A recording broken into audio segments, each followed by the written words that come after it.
गली न्यूज। अभी हम खड़े हैं डोंगरी दाना बंदर के स्लम एरिया में, इसे कहते हैं सोलापुर रोड। और ये देखो आप, ये बस्ती है एक।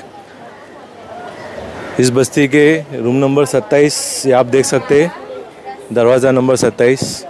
इस घर में रहता है एक मुस्लिम नौजवान जिसने यूपीएससी एग्ज़ाम पास किया है। आइए हम उनसे और उनकी फैमिली से बात करेंगे। आपका क्या नाम है सर जी? सैयद मोहम्मद हुसैन। सैयद मोहम्मद हुसैन जी, आप यूपीएससी का एग्ज़ाम पास हो गए। पहली बात तो आपको उसके लिए मुबारकबाद। दूसरा ये कि आपको कितनी कोशिश करना पड़ा, कितना मशक्क़त करना पड़ा? शुरू में मशक्क़त थी, काफ़ी कोशिशें की, बिकॉज जब ये हमारा ऐसा एरिया है कि गाइडेंस वगैरह के ताल्लुक से बहुत कम लोगों को अवेयरनेस है यूपीएससी होता क्या है, कि करना क्या होता है, पढ़ना क्या होता है। अगर किसी को मालूम भी पड़ गया तो हमारे एरिया में दुकानें मकानें बहुत ज़्यादा है, लेकिन लाइब्रेरी का कोई इंतज़ाम नहीं पढ़ने का, तो पढ़ने की जगह भी नहीं थी। तो शुरू में दिक्कत हुई। कभी कोई गार्डन में जाके, सीताराम गार्डन था पहले पढ़ने के लिए, फिर सेंट्रल लाइब्रेरी और दीगर मसगाँव गार्डन में पढ़ने मिलता था 9 बजे तक का। वहाँ पढ़ के अलग अलग जगह पर शुरुआत की थी मैंने। घर में शुरू किया था, वहाँ पे फिर गाड़ी की आवाज़ की वजह से गार्डन शिफ्ट कर लिया पढ़ाई। शुरू के 4-5 महीने बहुत स्ट्रगल किए थे, फिर कोचिंग ज्वाइन कर लिया था पुणे में, जब लगा कि मुश्किल हो रही है। कोचिंग का फ़ायदा हुआ पुणे में यूनिक एकेडमी की। वहाँ से फिर जब रिज़ल्ट आया, प्रीलिम्स का पहला पास हो गया, मालूम पड़ा मेंस के एग्ज़ाम में बहुत बड़ा गैप आ गया है, कि मुश्किल है, उसको ब्रिज करना पड़ेगा। उसके बाद दिल्ली जामिया मिलिया इस्लामिया गया, वहाँ से अपनी तैयारी, वहाँ पे दोस्त मिले अच्छे, वहाँ पे अच्छे सीनियर्स मिले जो गाइड किए हमको, और अच्छे मेंटर्स मिले, लाइक जवाद काजी सर है। फिर मुंबई आने के बाद हज हाउस में हमारे मकसूद अहमद खान सर ने काफ़ी अच्छा अरेंजमेंट कराया हुआ था, हमारे मेंस के बच्चों के लिए लाइब्रेरी फैसिलिटी दी थी, तो उससे काफ़ी पढ़ाई आसान हो गई। लेकिन फिर भी काफ़ी गैप था मेरा। इससे पहले वाला जो अटैम्प्ट था, चौथा वाला, उसने मेरा 3 मार्क्स से रुक गया था फाइनल सिलेक्शन।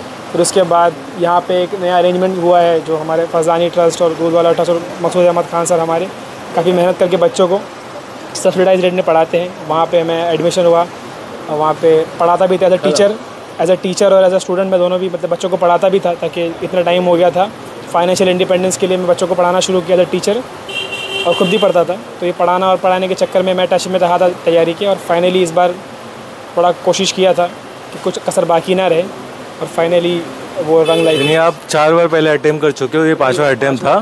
तो आपको ये हौसला अफजाई कौन कर रहा था? हौसला अफजाई ऐसा था कि जब शुरू में तैयारी शुरू किए थे तब तो बहुत कॉन्फिडेंस था खुद पे, लेकिन धीरे धीरे जब फेलियर आते गए, जब गिरते गए, तब बहुत हिम्मत टूटी। तो कुछ दोस्त है, कुछ भाई वगैरह, अब्बा मम्मी का बहुत सपोर्ट रहा, नानी वगैरह का कि बेटा कुछ नहीं हो जाएगा आगे इंशाल्लाह, मतलब बहुत मॉरली सपोर्ट करते थे। तो मुझे जब आखिरी जब चौथी बार में मेरा नहीं हुआ, 3 मार्क्स से रह गया, तो मैं बहुत टूट गया था। लेकिन फिर मैं सोचा कि अगर मैं अभी हिम्मत हार गया, तो वैसे भी फेलियर हूँ, तो मैं फेल तो हो ही गया हूँ, एक और अटेम्प्ट दे देता हूँ, फेल हो गया तो कोई बात नहीं, अभी कौन सा पास होगा, लेकिन क्या पता हो जाए।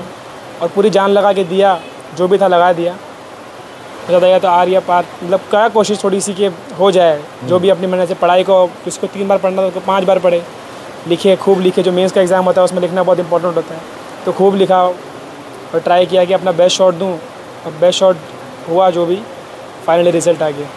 आइए हम बात करते हैं उनकी मम्मी से।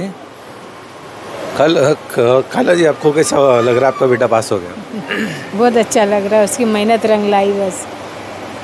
नहीं, आप कितना, जैसा कि उन्होंने बताया कि वो 3-4 बार अटेम्प्ट किए पहले, फिर 5वीं बार पास हुए, तो आपने हिम्मत अफजाई कितना किया? बहुत, क्योंकि मैं बोलती थी बेटा हर मुश्किल के बाद आसानी है, क्योंकि कभी भी हारना नहीं चाहिए। जो जगह पे इंसान खड़ा, दुआ करना चाहिए कि मेहनत कर, कि वो आज नहीं तो कल तुझे मकाम मिलेगा। जिस चीज़ पे फोकस मारा उससे हट मत, जो इल्म बांटने से बढ़ता है, बस हम लोग यही करते। तो फिर उसने पढ़ाना भी शुरू किया था, और हम लोग उसको बोलते भी थे बेटा इल्म बांटने से बढ़ता है। इसके अब्बा भी बोलते थे पढ़ो और कुछ अपने आप को कुछ ज़्यादा इल्म सीखेंगे, पढ़ने से इल्म बढ़ता है। तो इसलिए उसने मेहनत भी किया और अल्हम्दुलिल्लाह आज पास भी हुआ। आइए हम बात करते हैं उनके डैडी जी से। आप क्या काम करते हो सर जी? मैं ट्रांसपोर्ट में काम करता हूँ, डॉक्स में। डॉक्स में या गोदी में? यहाँ ट्रांसपोर्ट में टेम्पोररी काम करता हूँ। तो आप यहाँ रहते हो, तो आपको ऐसा नहीं लगा बेटा 4 बार फेल हो गया, अभी उसको काम पे लगा देना चाहिए? नहीं, ऐसा कुछ नहीं। बच्चा की मेहनत थी, उसका लगन था, उसको हम लोग छोड़ दिए भाई, वो पढ़ अपने हिसाब से। उसकी मेहनत रंग लाएगी इंशाल्लाह, ऊपर वाले पे भरोसा था, अल्लाह ने उसे कामयाब किया। और सब लोगों की दुआ थी, हमारे गली वालों की भी सब दुआ थी, ऊपर वाले ने उसको कामयाब किया। आपको ये बस्ती में आप जहाँ रह रहे हो, वहाँ से एक एक बच्चा यूपीएससी का एग्ज़ाम पास करता है, क्लियर करता है, तो आपके मोहल्ले वाले क्या बोल रहे हैं? सब दुआ दे रहे बच्चे को, सब पहले से भी दुआ ही देते थे बच्चे को, सब खुश है। एक झोपड़पट्टी सैलम में बच्चा कामयाब होकर निकला। हर बच्चे की हमारी दिल की तमन्ना है कि हर बच्चा उसको देखकर आगे बढ़े, यूपीएससी में जाए, देश की सेवा में लगे, कुछ खिदमत करे देश की। हर बच्चा कामयाब हो। उसके साथ में बहुत 50-60 बस इधर मकसूद काजी सर ने रखे जाफर सुलेमान में। मेरी दुआ है कि हर बच्चे कामयाब होकर निकले। आप क्या बता रहे थे?